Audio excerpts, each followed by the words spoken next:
Amy Garrett vanished on her second day, photographing Utah's most remote canyons in 2017, her footprints ending at a rockfall as if she'd stepped into thin air. 6 years later, federal agents raiding a smuggler's hideout discovered her camera and journals in a stone shack. But Amy wasn't dead. She was still there, alive, and convinced she could never leave. June 3, 2017. The sun was already burning hot when Amy Garrett loaded her photography gear into the rental Jeep outside her Moab hotel. She'd driven 12 hours from Denver the day before, too excited to sleep much. The Canyonlands had been on her bucket list for 3 years, ever since National Geographic passed on her proposal to shoot there. Now she was here on her own dime, her own terms. Jake stood beside the Jeep, arms crossed, that worried look she knew too well. "You sure about going alone?" he asked. "The maze isn't like other parks. People get lost out there." Amy, 29 and lean from years of hiking, kissed his cheek. "I've been doing this since I was 16. I'll be fine." But Jake wasn't convinced. The Maze District was the most remote section of Canyonlands, a labyrinth of sandstone canyons that stretched for miles. Cell service didn't exist out there. Help could be days away if something went wrong. "I've got the inReach," Amy said, holding up the satellite communication device. "I'll ping you every 6 hours, and I'm staying on marked trails. Just 3 days of shooting, then I'm back." She pulled out her map, showed him the route she'd highlighted. Hans, flat to the harvest scene pictographs, then loop back through the canyons. Standard route, well documented. Jake nodded but didn't look reassured. "Just be careful, please." "Always am." Amy climbed into the Jeep, started the engine. Through the windshield, she could see Jake watching her with that expression that said he wanted to come with her but knew she needed to do this alone. Amy had always worked solo. It was when she did her best work, when she could disappear into the landscape and really see it. That's what made what happened next so impossible to understand. The last time anyone saw Amy Garrett, she was pulling out of the hotel parking lot at dawn, camera bags stacked in the passenger seat, a smile on her face like she was heading toward something wonderful instead of away from everything she knew. By that evening, when her first inReach ping came through right on schedule, Jake felt silly for worrying. The message was pure Amy. "Found the perfect light. This place is magic." 24 hours later, the magic would become a nightmare that would last 6 years. Day 1 went exactly as planned. Jake's phone chimed at noon with Amy's first inReach message. "All good. Weather perfect. Got some incredible shots already." He smiled, screenshot the message, sent back a thumbs-up emoji that the device would translate to text. 6 p.m. brought another ping. Amy's location showed up as a blue dot deep in the Maze District, right where she said she'd be, making camp near Chocolate Drops. "You'd love it here. Miss you," Jake texted back. "Miss you too. Stay safe. See you in 3 days." That night he slept easy, phone on the nightstand just in case. Day 2 started the same way. The noon ping came through while Jake was at work in Denver. Amy's dot had moved further into the canyon system. "Found some unmarked pictographs. Not on any map I've seen. This is why I came here." But when 6 p.m. came and went with no message, Jake told himself not to worry. She was probably shooting the sunset, that golden hour light she obsessed over. The inReach would be in her pack. She'd send the ping when she got back to camp. By 7 p.m. he was checking his phone every 2 minutes. At 8, he tried sending a message. "You there? Everything okay?" The message showed as delivered but no response came. 9 p.m. Still nothing. Jake called the inReach customer service line. "Is there a way to see if a device is on? Or if there's a signal problem?" The representative checked Amy's account. "Last transmission received at 12:14 p.m. Mountain Time. Device hasn't sent anything since. Could be the battery died. Could be in a dead zone where satellites can't reach. Those canyons can block signals pretty effectively. But she charged it every night," Jake said. "And it was working fine at noon." The representative's voice was professionally calm. "I'd give it until morning. If you still haven't heard anything by then, contact the park rangers." Jake didn't sleep that night. He sat on his couch with his laptop, staring at that blue dot frozen on the map 12 hours old now. The dot that showed Amy somewhere deep in a maze of stone, in a place so remote they called it the most inaccessible area in the continental United States. By dawn of day 3, when his phone still showed no new messages, Jake knew something was terribly wrong. Amy never missed a check-in, not once in all their years together. He called the park rangers at 6 a.m. The ranger station at Hans Flat was a small building that looked like it had been fighting the desert wind for decades. Jake pulled up in his rental car just after noon on day 3, barely remembering the 4-hour drive from Denver. His hands shook as he pushed through the door. Ranger Tom Beckett looked up from his desk. already reaching for the incident report form before Jake said a word. Your girlfriend, the one with the InReach device? Jake nodded. How did you know? We got your message this morning. Already sent someone out to her last known coordinates. Beckett spread a topographic map across his desk, pointed to a spot deep in the maze of Canyonlands. She pinged from here at 12:14 p.m. yesterday, then nothing. What's out there? Jake asked. Beckett's expression was grim. The Maze District. 30 square miles of sandstone canyons, some of them never properly surveyed. It's called the Maze because that's exactly what it is. We've had experienced hikers with GPS get turned around out there, but Amy's experienced. She knows what she's doing. I'm sure she does. Beckett stood, grabbed his radio. But experience doesn't matter if you take a wrong turn or the weather changes. We found her vehicle at the trailhead this morning. Everything looked normal. A helicopter arrived 2 hours later. Jake watched from the ranger station as it lifted off, the sound echoing off the canyon walls before fading into the massive sky. Beckett stood beside him, binoculars ready. The helicopter returned at sunset. The pilot's voice crackled over the radio before they even landed. Found her tent, Chocolate Drops area, right where her coordinates said, but no sign of the hiker. Jake felt his chest tighten. What do you mean no sign? The pilot's voice was careful. Tent set up properly, sleeping bag inside. Camp looks organized, not disturbed. But her backpack's gone. No boots outside the tent. Looks like she left on foot and didn't come back. Beckett grabbed the radio. Any sign which direction she went? Negative. Ground team will need to track from there. We're losing light. We'll resume at first light tomorrow. Jake stared at the darkening canyons. Amy was out there somewhere, on foot, without her tent or sleeping bag. The temperature would drop to 40 degrees tonight. She's been gone over 24 hours now, he said quietly. Beckett's hand landed on his shoulder. We'll find her. People don't just vanish out here, but even as he said it, both men were thinking the same thing. In the maze, people did exactly that. If stories like this move you, don't forget to subscribe to our channel, leave a like, and share in the comments where you're watching from. The ground search team reached Amy's campsite at dawn on day 4. Jake insisted on coming along despite Ranger Beckett's warnings about the difficult terrain.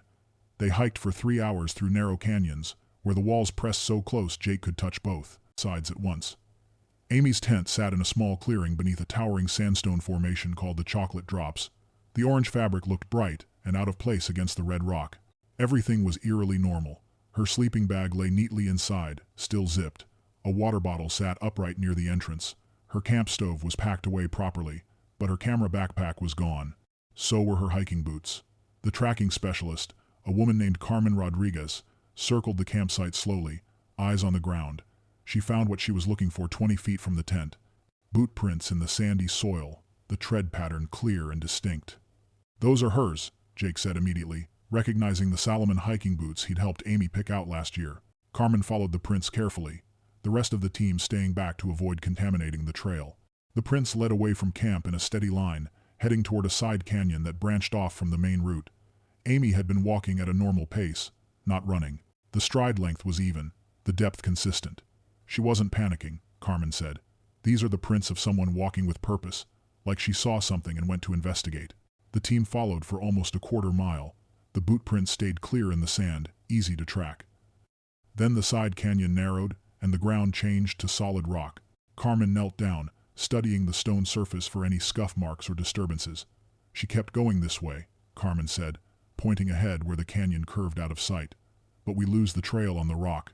They continued forward, searching for any place the prints might pick up again. The canyon twisted and turned, opening into a small box canyon where a rockfall had partially blocked the far end. Carmen checked every patch of sand, every soft spot where a boot might leave a mark. Nothing. This doesn't make sense, Carmen finally said, frustration in her voice. She had to come through here. There's no other way. But her prints just stop. Jake stared at the rockfall. Could she have climbed over? Carmen walked to the pile of boulders, examined them carefully. No hand marks, no disturbed stones. And look at the size of these rocks. She'd need climbing gear. Then where did she go? Jake's voice cracked. She can't just disappear. But that's exactly what Amy Garrett had done. Jake sat in Ranger Beckett's office that evening, too numb to drive back to Denver. Beckett made coffee neither of them would drink and pulled out a notepad. Tell me about Amy, Beckett said. Not just the basics. I need to understand who she was. Jake took a shaky breath. Amy's a photographer. Professional. She's shot for National Geographic, Outside Magazine, all the big outdoor publications. She's been doing this for 10 years, so she knows wilderness safety better than most people. Jake leaned forward. Amy grew up in Oregon, started hiking with her dad when she was a kid. By the time she was 16, she was doing solo backpacking trips. She's careful, methodical, she plans everything. Beckett made notes. What brought her out here specifically? Jake pulled out his phone, showed him some of Amy's previous work, landscapes mostly. She's obsessed with untouched places, locations that haven't been photographed to death. She wanted to find angles in Canyonlands that no one else had captured. Did she take risks for shots? Jake hesitated. Calculated ones. She'd climb or scramble if the photo was worth it, but she always assessed the danger first. She's not reckless. Beckett called in Amy's best friend the next day. Rachel Chen had known Amy since college, had gone on dozens of photo trips with her over the years. Amy's the most prepared person I know, Rachel said, her voice tight with worry. She carries backup everything, extra batteries, extra memory cards, water purification tablets, first aid kit. She treats photography like a military operation. So what would make her leave her tent without proper gear? Beckett asked. Rachel thought about it. Only one thing.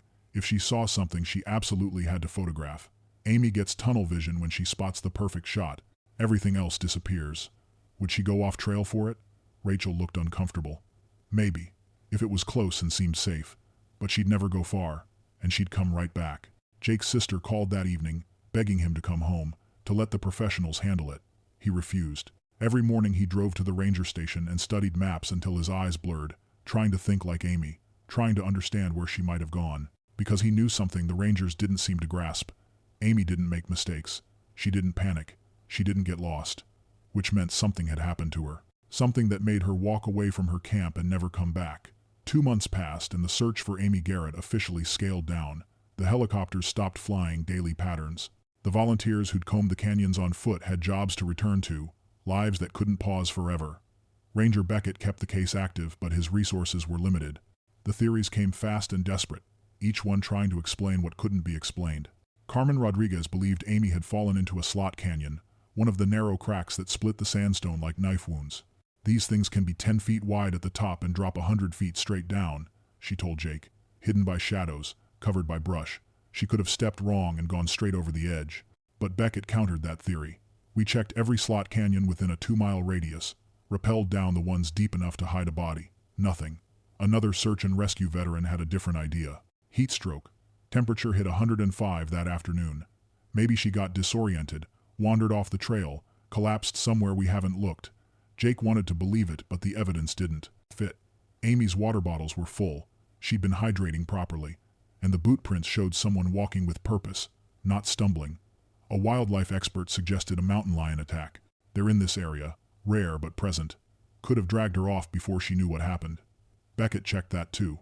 No blood, no torn fabric, no signs of predation. And mountain lions don't clean up their kill sites that thoroughly. Jake developed his own theory, one he barely wanted to voice. What if she's still alive out there? What if she's hurt and can't signal for help? They investigated because they had to. Flew thermal imaging drones over the search area. The cameras could detect body heat through vegetation. They found bighorn sheep, a few mule deer, nothing human. By September of 2017, the official conclusion was filed. Amy Garrett, missing hiker, presumed deceased due to environmental exposure in remote wilderness.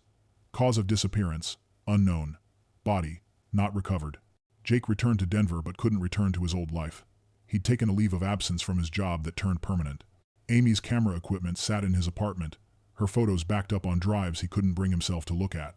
Ranger Beckett kept coming back to those boot prints that ended at the rockfall. In 20 years of search and rescue, he'd never seen anything like it. Trails didn't just stop, there was always an explanation. He just hadn't found it yet. And deep down, he wasn't sure he ever would. March of 2018, 9 months after Amy vanished, Ranger Tom Beckett was doing a routine patrol in the maze when he noticed something that didn't belong. A small stack of rocks, carefully balanced, sitting at the entrance to an unmapped side canyon. Cairns weren't unusual in canyon country. Hikers built them as trail markers all the time. But this one was in a restricted area where visitors weren't supposed to go. And it looked fresh, the stones still dusty, not weathered by wind and rain. Beckett dismantled it, policy for any illegal markers. But as he hiked back to his vehicle, something nagged at him. The placement had been deliberate. Whoever built that cairn wanted someone to find it. He returned 2 weeks later. The cairn had been rebuilt in exactly the same spot. This time Beckett followed the direction it pointed. Half a mile into the canyon, he found another cairn, then another. A trail of them leading deeper into territory that wasn't on any official map. The path wound through narrow passages that required scrambling, places a casual hiker would never go. At the end of the trail, Beckett found tire tracks in the sand. Fresh ones. Four-wheel drive vehicle, heavy load based on the depth of the treads. Out here where no roads existed, where vehicles weren't allowed. He called it in immediately. Within days, the Drug Enforcement Administration was involved. Special Agent Maria Torres flew in from Phoenix to assess the situation. "This is a smuggling corridor," Torres told Beckett in his office, spreading aerial photos across the desk. "We've been tracking cartel activity in southern Utah for years. They move product up from Mexico through Arizona, then cut across remote areas like this to avoid Border Patrol checkpoints." Beckett felt his stomach drop. "Amy Garrett disappeared less than 2 miles from here." Torres met his eyes. "I know. We pulled your report when we saw the location. The timing fits too. Summer 2017 was when we saw increased activity in this area. Multiple drops, new routes being established. You think she saw something?" Beckett said. "I think it's possible." Torres tapped one of the photos. "These people don't like witnesses. If your hiker stumbled onto an operation, if she took photos, tried to report it, she became a problem. But we found no evidence of foul play. No blood, no struggle, nothing." Torres's expression was grim. "That's because these guys are professionals. They know how to make people disappear." For the first time since Amy vanished, Beckett had a theory that actually made sense, and it terrified him. November of 2018, a year and a half after Amy disappeared, Jake's life had become unrecognizable. He'd quit his engineering job in Denver, cashed out his savings, and moved to Moab. The small apartment he rented had a view of the distant canyons where Amy had vanished. His sister Emma drove out from Colorado Springs, took one look at his living space, and started crying. The walls were covered in maps, dozens of them overlapping and marked with colored pins. Red pins for confirmed smuggling activity, blue pins for Amy's last known locations, yellow pins for unconfirmed sightings and rumors. Photos of the canyons covered every remaining surface. "Jake, this isn't healthy," Emma said, standing in the middle of what used to be a living room and now looked like a detective's war room. "I'm close," Jake said, not looking up from the laptop where he was cross-referencing DEA reports with topographic maps. "Agent Torres thinks Amy saw something she shouldn't have. The smugglers were active in that exact area when she disappeared. That was 18 months ago. You can't keep doing this." But Jake could, and he did. He spent every weekend hiking the remote canyons, searching for the illegal trails the smugglers used. He interviewed former Border Patrol agents at truck stops, bought them coffee, and listened to stories about drop points and cache sites hidden in the wilderness. He learned the patterns, how smugglers marked their routes with subtle signs that looked natural, how they used the most remote, difficult terrain specifically because authorities couldn't patrol it effectively, how they moved in the early morning hours when the heat wasn't yet brutal and helicopters weren't flying. Jake's theory crystallized over months of research. Amy had been in the wrong place at the wrong time. She'd photographed something or someone. Maybe she'd tried to hike out and report it. Maybe they'd caught her first. But if they killed her, where was the body? Where was her camera? Why hadn't a single piece of evidence turned up? Rangers started warning him to stop trespassing in restricted areas. Agent Torres told him gently that he needed to let the professionals handle the investigation. His friend stopped calling because he only wanted to talk about smuggling routes and canyon geography. Emma tried one more intervention in the spring of 2019. "You're not looking for Amy anymore," she told him. "You're looking for a reason. Any reason. Because you can't accept that sometimes people just vanish and we never know why." Jake stared at his wall of maps. "She's out there. I know it." But he didn't know it. He just couldn't let himself believe anything else. June of 2020, 3 years after Amy vanished, the San Juan County Sheriff's Office received a call that would change everything. The dispatcher, a woman named Linda Martinez, picked up at 2:15 in the afternoon. "Sheriff's Office, how can I help you?" The voice on the other end was male, hushed, like someone didn't want to be overheard. "I need to report something about that missing hiker from a few years back." The photographer, Linda sat up straighter, grabbed a pen. "Amy Garrett?" "Yeah, that's her. I seen someone out in the canyons. A woman. Living rough, you know? Looked like she'd been out there a long time. When did you see this? Where?" The caller hesitated. "About 2 weeks ago. I was, doing some exploring off-trail. Near the Finns area, east of where she went missing. There's this overhang, and I saw someone moving around under it. Can you describe what you saw?" "White woman, real thin, long dark hair all matted up, wearing clothes that were mostly rags. She was talking to herself, pacing back and forth. I tried to get closer, but she saw me and ran. Moved fast, like an animal. Knew the terrain. Did you try to follow her? Man, I wasn't gonna chase someone like that. She didn't look right, you know what I mean? In the head. And I had to get back before. The caller stopped himself. Look, I'm just saying what I saw. You should check it out. I need your name and contact information, Linda said. Can't do that. Just send someone to look. Finn's area, eastern slope. You'll see the overhang if you know where to look. The line went dead. Sheriff Paul Morrison sent a team out the next day. They hiked for 6 hours in brutal heat, searching the Finn's area with binoculars and thermal imaging. They found bighorn sheep tracks, old fire rings from campers, scattered trash. No sign of anyone living there. No indication a person had been in the area recently. Morrison called Jake personally. We followed up on the tip. Nothing there. Could be a hoax. Could be someone saw a hiker passing through and misidentified them. But Jake couldn't let it go. He drove out to the Finns the following weekend, hiked until his legs gave out, called Amy's name until his voice was raw. The canyon swallowed his words and gave nothing back. Still, something had shifted in Jake's mind. The anonymous caller had sounded certain, convinced. What if Amy was alive out there, hiding, too traumatized or paranoid to come in? What if she'd been within reach this whole time? By fall of 2021, 4 years after Amy disappeared, Jake had become someone his friends and family barely recognized. He hadn't returned to Denver except for brief visits. His Moab apartment lease was month to month because he refused to commit to anything that might interfere with his search. Emma came to visit in October and found him 20 pounds lighter, his face weathered from constant sun exposure. The map-covered walls had expanded. Now they included hand-drawn sketches of canyon systems, notes about water sources, lists of supplies someone could scavenge to survive long-term in the wilderness. You look sick, Emma said, setting grocery bags on his kitchen counter. When's the last time you ate a real meal? Jake waved her off. I'm fine. Look at this. He pulled up satellite images on his laptop.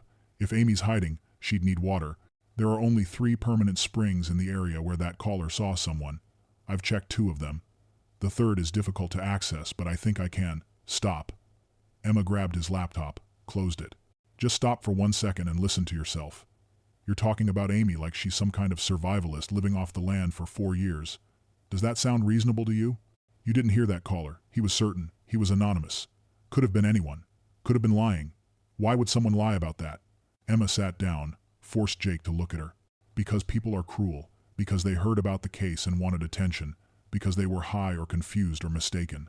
There are a dozen explanations that make more sense than Amy Garrett somehow surviving alone in the desert for 4 years. Jake pulled away. You don't understand. I understand that you've sacrificed everything. Your job, your home, your health. Dad's worried sick. Mom won't say it, but she thinks you need professional help. I need to find Amy. Emma's voice broke. Jake, she's gone. You have to accept that. You have to let yourself grieve and move on. But Jake couldn't. Every weekend he hiked into the canyons, sometimes staying out for days with minimal supplies. Rangers caught him trespassing twice more, threatened him with arrest. Agent Torres called to warn him that his interference was actually hindering the ongoing DEA investigation. None of it mattered. Jake had become a ghost himself, haunting the same red rock maze that had swallowed the woman he loved. His life had narrowed to a single purpose, and everyone who cared about him watched helplessly as he disappeared into his obsession one day at a time. April 12, 2023, 6 years after Amy Garrett vanished, the Drug Enforcement Administration launched Operation Red Rock. It was the culmination of 5 years of investigation into smuggling networks operating through southern Utah's remote Canyonlands. Agent Maria Torres coordinated from a command center in Moab, while teams moved simultaneously across 3 states. They hit stash houses in Phoenix, safe houses in Salt Lake City, and most importantly, the actual smuggling routes through Canyonlands. Helicopters swept the canyons at dawn. Ground teams hiked in from multiple access points. Federal warrants authorized searches of areas that had been off-limits for years. By noon, they'd seized 400 pounds of product, arrested 23 people, and discovered something Torres hadn't expected. A series of supply shacks hidden deep in the Maze District, built into natural overhangs and camouflaged to be invisible from the air. Torres was examining photos from the raid, when one image made her stop. A stone structure tucked under a sandstone overhang, accessible only by a narrow footpath that required scrambling over boulders. The shack looked crude but permanent, built to last. but something was wrong with it. "Get me a ground team to this location," Torres said, tapping the photo. "Now." The team that reached the shack 3 hours later radioed back immediately. "Ma'am, you need to see this in person. This isn't a smuggler cache. Someone's been living here, long term." Torres made the hike herself, arriving as the sun started its descent toward the horizon. The shack was exactly where the photos showed, invisible until you were almost on top of it. The entrance was low, forcing her to duck. Inside, her flashlight revealed something that made her heart race: a sleeping area with blankets, a water collection system using plastic jugs and tubing, shelves made from flat stones holding supplies, food wrappers, all the labels faded from age, and on one shelf, covered in dust but unmistakable, a professional camera bag. Torres opened it carefully. Inside was a Canon camera body, 3 lenses, and a stack of memory cards. She turned the camera over, found the name engraved on the base plate: property of Amy Garrett. Torres pulled out her radio with shaking hands. "I need you to pull a missing person file from summer 2017. Amy Garrett, photographer, disappeared in the Maze District." The voice on the other end came back 5 minutes later. "File pulled. Case is still open. Body never recovered." Torres looked around the shack again, seeing it with new understanding. The smugglers hadn't built this place. Someone else had. Someone who'd been here for years. "Get me Jake Morrison's contact information," Torres said. "The boyfriend. We need him here immediately." Jake's phone rang at 7 p.m. while he was heating canned soup on the stove. He'd spent the day hiking Dead Horse Point, another fruitless search that left his feet blistered and his hope depleted. He almost didn't answer the unknown number. "This is Jake Morrison," he said, expecting a telemarketer. "Mr. Morrison, this is Special Agent Maria Torres with the DEA. We spoke a few years ago about Amy Garrett's disappearance." Jake's hand froze. He turned off the stove. "I remember. We conducted a major operation today in the Maze District. Smuggling bust." Torres paused, and Jake heard something in her voice he couldn't identify. "We found something you need to see." "What did you find?" "I can't discuss details over the phone. Can you come to Moab? To the federal building tomorrow morning? Just tell me." Jake's voice rose. "Did you find her? Did you find Amy?" Torres was quiet for a moment. "We found evidence that someone has been living in the canyons. Long term, in a location very close to where Amy disappeared." Jake felt the room tilt. His back hit the wall as his knees went weak. "Living there? For how long? We don't know yet. But Mr. Morrison, we found personal items. A camera bag with Amy's name on it, professional photography equipment, memory cards." Jake's vision blurred. He couldn't tell if he was crying or if shock was shutting his body down. Is Amy? We haven't found her yet. But there's evidence of recent occupation, within the last few weeks, possibly days. We're organizing a recovery team to go back in at first light. I'd like you there as a civilian consultant. You know Amy better than anyone. You might recognize things we'd miss." Jake was already moving, grabbing his keys, his pack. "I can be there in 20 minutes. Tomorrow morning, Mr. Morrison. 6 a.m. We go in properly equipped with a full team. This terrain is dangerous, and we can't risk." "She's alive." Jake's voice cracked. "After 6 years, she's alive out there." Torres's voice was gentle but firm. "We don't know that. What we know is someone used that shack. It might have been Amy. It might have been someone else. We need to approach this carefully and not jump to conclusions." But Jake wasn't listening anymore. He was looking at the map on his wall, at the pins marking the Maze District, at 6 years of searching that had finally led somewhere. His phone buzzed with a text from Torres. Photos attached. Jake opened them with shaking hands. The first image showed the inside of a crude stone shelter. The second showed a dusty camera bag. The third showed something that made Jake's breath stop. A photograph pinned to the stone wall, faded and sun-damaged but still recognizable. It was a picture Jake had taken of Amy 2 months before she disappeared, laughing on a trail in Rocky Mountain National Park. She'd carried his photo with her all this time. The team assembled in the federal building parking lot at 5:30 a.m. Jake arrived early, unable to sleep, his backpack already loaded with water and supplies. Agent Torres introduced him to the recovery team: 2 DEA agents, 3 park rangers including Tom Beckett, a medic named Sarah Kim, and a search and rescue specialist. "This is a recovery operation, not a rescue," Torres told the group. "We don't know what we'll find. Stay professional, document everything, and nobody takes unnecessary risks." The drive to the trailhead took 90 minutes on dirt roads that barely qualified as roads. They parked at a location Jake had never accessed before, miles from where Amy's tent had been found 6 years ago. Torres explained they'd be approaching the shack from the opposite direction, following the route her team had used during the raid. The hike was brutal.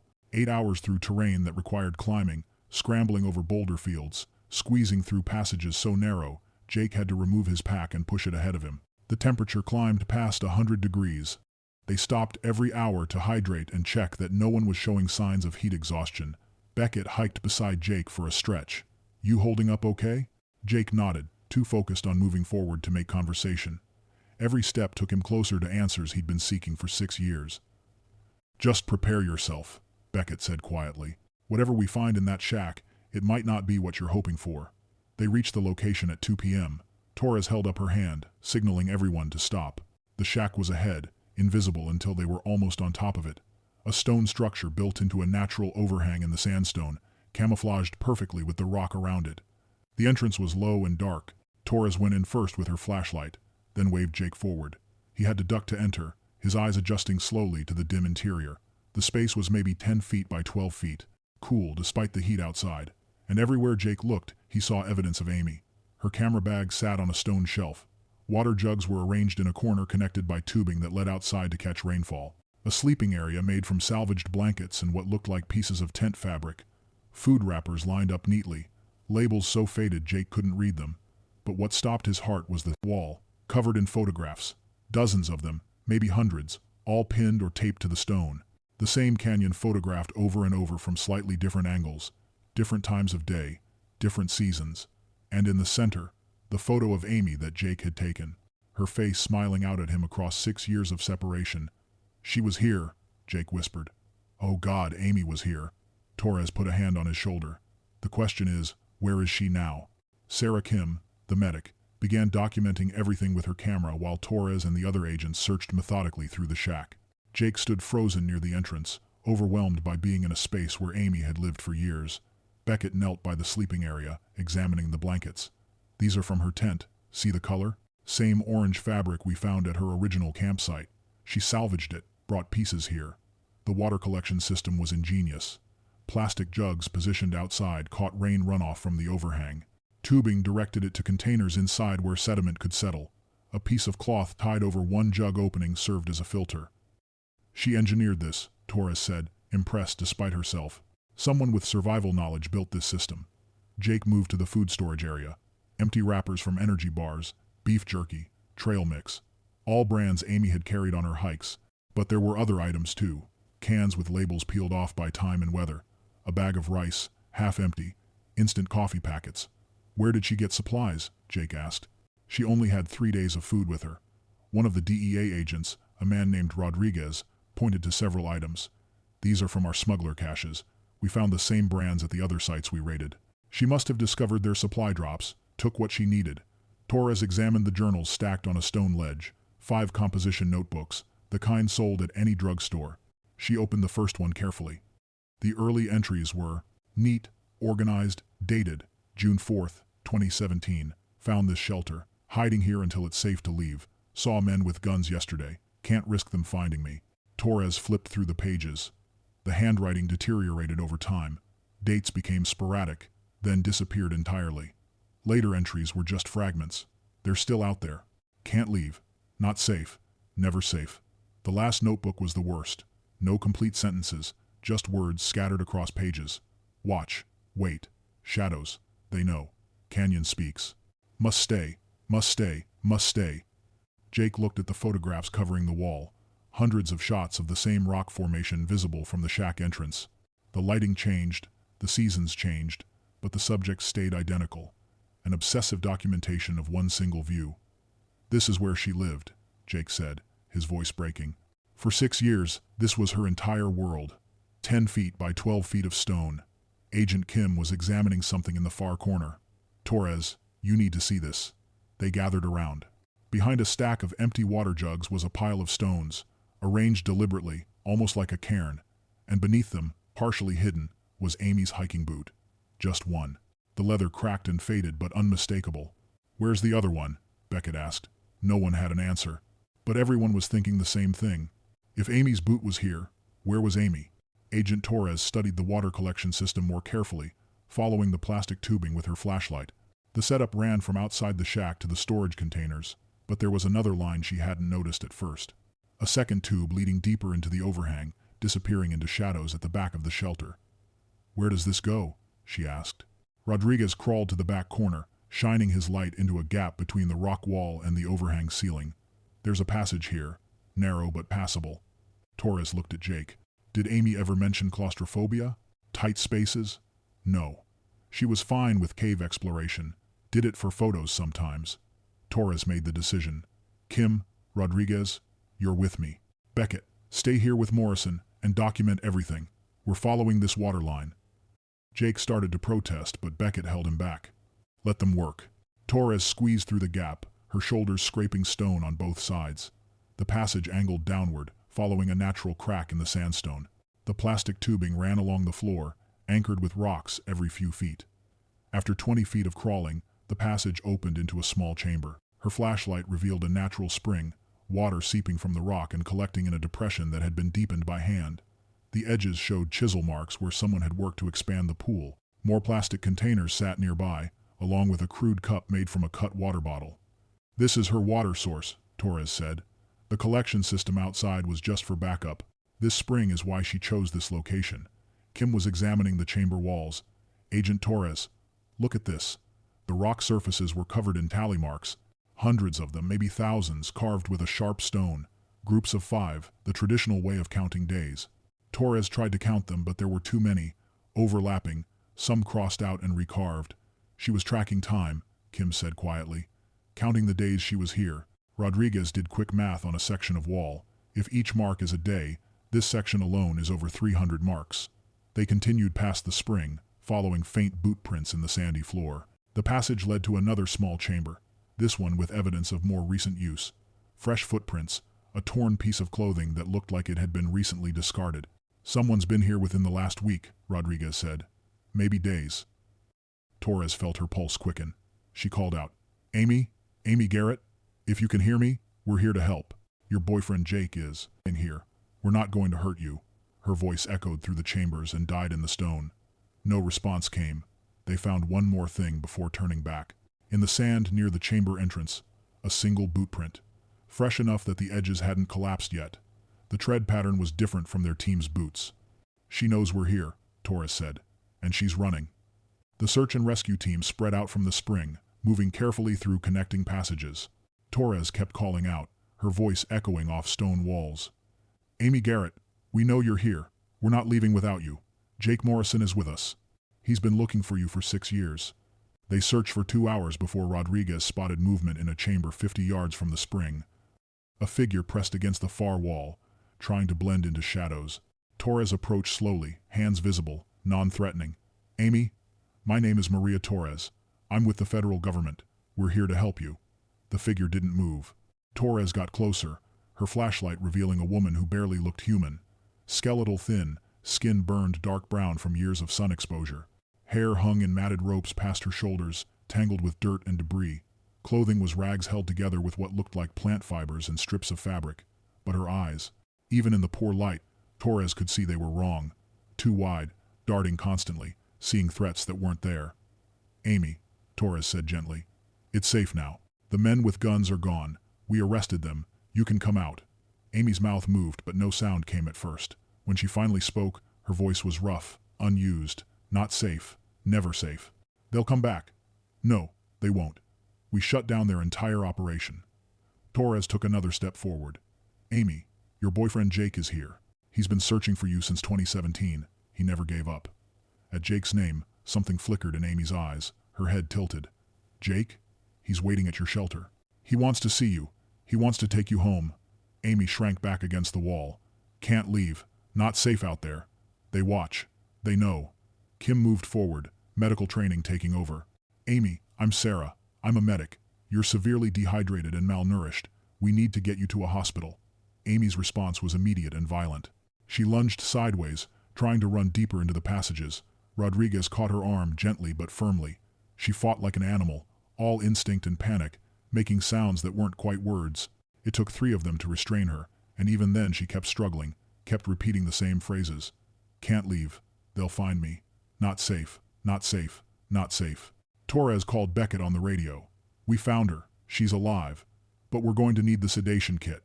She's not coming willingly. Jake's voice broke through in the background. Let me talk to her. Please, just let me. Not yet, Torres said quietly, watching Amy thrash against Rodriguez's grip, her eyes wild with terror that had nothing to do with reality anymore. Not yet. The helicopter lifted Amy from the canyon at dusk, strapped to a stretcher with soft restraints.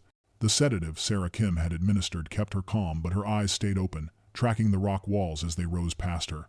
Jake sat beside the stretcher holding her hand, but Amy didn't seem to recognize him or even register his presence. The flight to Grand Junction Regional Medical Center took 50 minutes. Emergency room doctors were waiting. They'd been briefed on what to expect, but seeing Amy in person was different. Dr. Rachel Patel, the attending physician, examined her under bright hospital lights and struggled to maintain her professional composure. She's severely malnourished, Doctor. Patel told Jake and Agent Torres in the waiting room 2 hours later. Her body mass index is dangerously low. She's dehydrated, despite having access to water. Her skin shows extensive sun damage, precancerous lesions that will need treatment. Both feet have stress fractures that healed incorrectly. But she survived, Jake said. 6 years in the desert and she survived. Dr. Patel pulled up scans on her tablet. That's what's remarkable. Her body adapted in ways we rarely see. Her sweat glands produce less moisture, conserving water. Her core temperature regulation has changed. She can tolerate heat that would cause stroke in most people. Her eyes show permanent damage from UV exposure, but her night vision is enhanced. How is that possible? Torres asked. The human body is incredibly adaptive when survival depends on it. Dr. Patel's expression turned grave. But the physical adaptations aren't what concern me most. It's her psychological state. A psychiatrist named Dr. James Chen met with them the next morning. Amy had spent the night sedated, restrained to prevent her from trying to escape. She's experiencing severe post-traumatic stress disorder, he explained. Paranoid delusions, hypervigilance, dissociative episodes.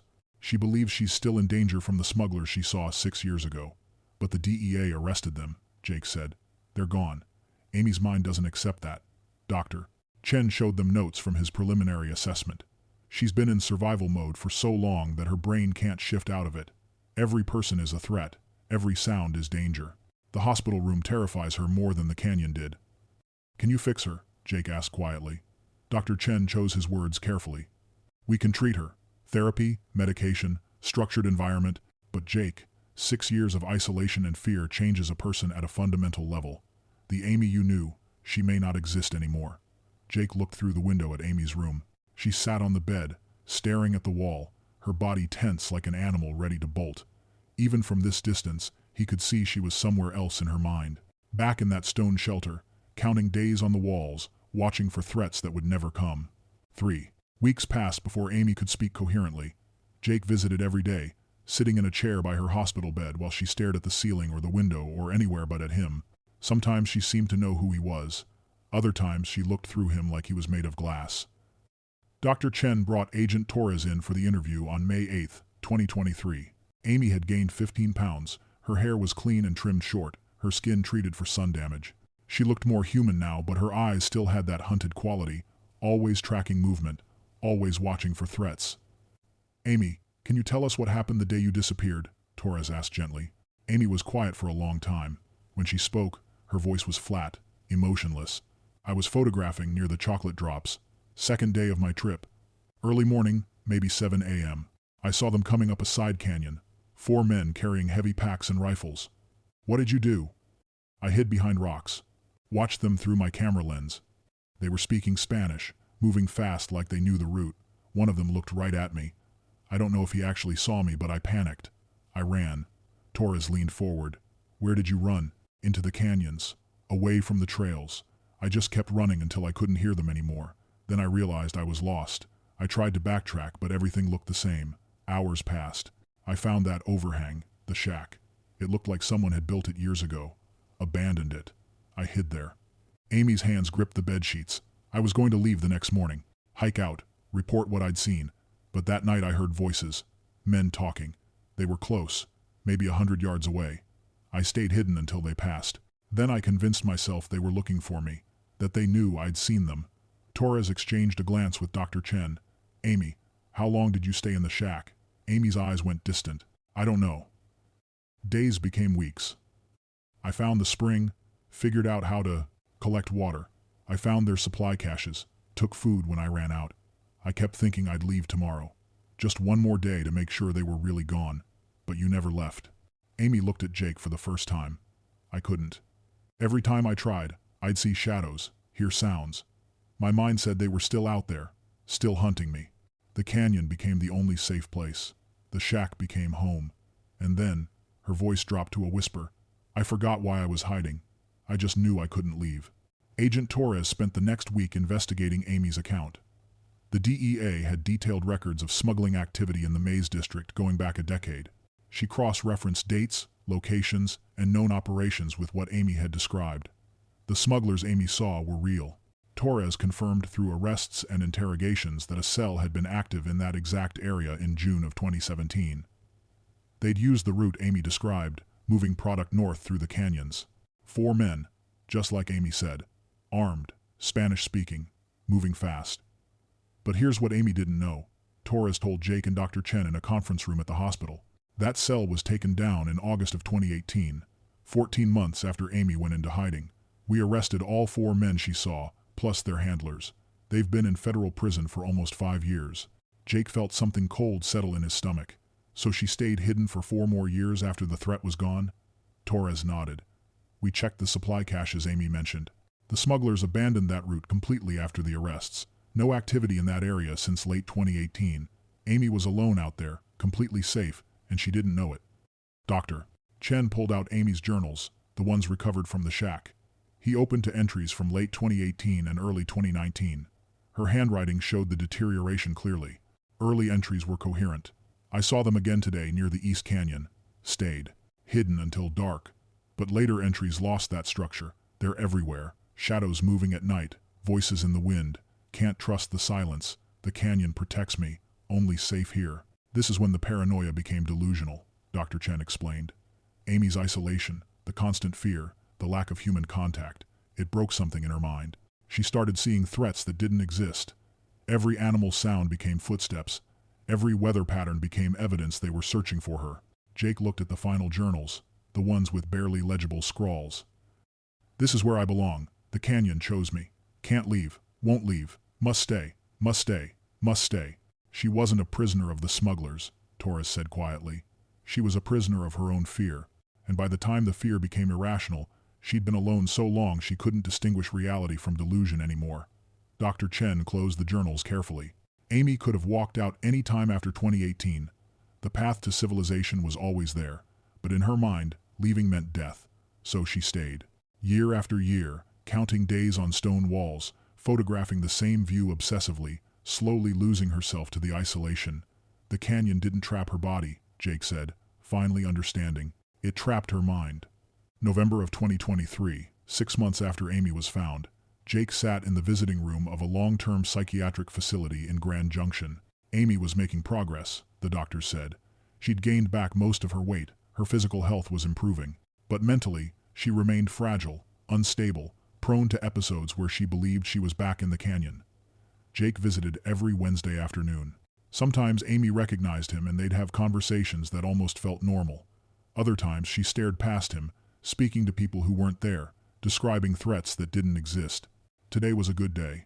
Amy sat across from him, her hands wrapped around a cup of tea, her eyes almost focused. I want to go back, she said quietly. Jake felt his chest tighten. Back where? To Utah. To the canyons. Amy looked at him directly for the first time in weeks. I know it doesn't make sense. Dr. Chen says it's part of my condition, but I dream about that place every night. The red rocks, the silence, the way the light moves across the stone. Amy, that place almost killed you. No. Amy shook her head. That place kept me alive. Everyone thinks I was trapped there, but that's not right. I chose to stay. Maybe at first it was fear, but later, her voice trailed off. Later it was something else. Jake didn't know what to say. The treatment team had recovered Amy's memory cards, thousands of photographs documenting 6 years in isolation. They'd shown some to Jake. The early images were beautiful, professional work that captured the canyon's stark beauty, but as time passed, the photos changed. The same rock formation appeared over and over. Hundreds of shots from slightly different angles, different lighting conditions, different seasons. The composition became tighter, more abstract. By the final year, the photos were barely recognizable as landscapes, just patterns in stone, textures, shadows that formed shapes Jake couldn't interpret. "What were you looking for?" Jake asked. "In all those photographs?" Amy was quiet for a long time. "I don't know. Something in the rock. A pattern or message. The canyon was trying to tell me something and I had to document it, had to understand it before I could leave." Dr. Chen said that was part of the delusion. The isolation had made Amy assign meaning to random natural formations. Her mind, desperate for human connection, had projected consciousness onto the landscape itself. But looking at Amy now, Jake wondered. She seemed more present when talking about the canyon than she did discussing her life before. The 6 years in that stone shelter hadn't just changed her, they'd transformed her into someone fundamentally different. "Do you remember me?" Jake asked. "Remember us? Before?" Amy looked at him with something like sadness. "I remember facts. Your name, your face, that we were together. But it feels like remembering a story someone told me about a different person. The Amy who loved you, she stayed in that canyon. I'm just what came back." Jake felt tears building but held them back. "The doctors said you might never fully recover." "Recover to what? To who I was before?" Amy set down her tea. "That person doesn't exist anymore. And honestly, Jake, I'm not sure she should. She was weak, afraid of being alone. The person I became, she survived 6 years with nothing. She found water, shelter, food. She became part of the landscape." Through the window behind Amy, Jake could see distant mesas on the horizon, red rock formations that looked identical to the ones that had swallowed the woman he loved. Agent Torres had filed her final report. The case was officially closed.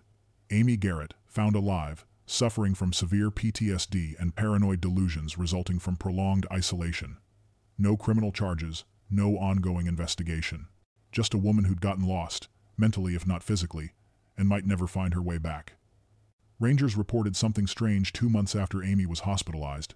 Fresh cairns appeared near the shack where she'd lived. Small stacks of stones arranged in patterns, left like offerings. Someone was visiting the site, treating it like something sacred.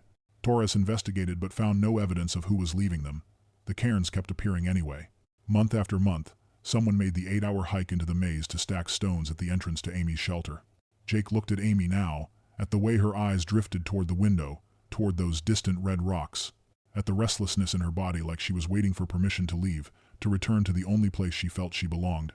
"They found your body," he said quietly, "but the real you is still out there, still lost in those canyons." Amy smiled, and it was the saddest thing Jake had ever seen. "Not lost," she whispered. "Home."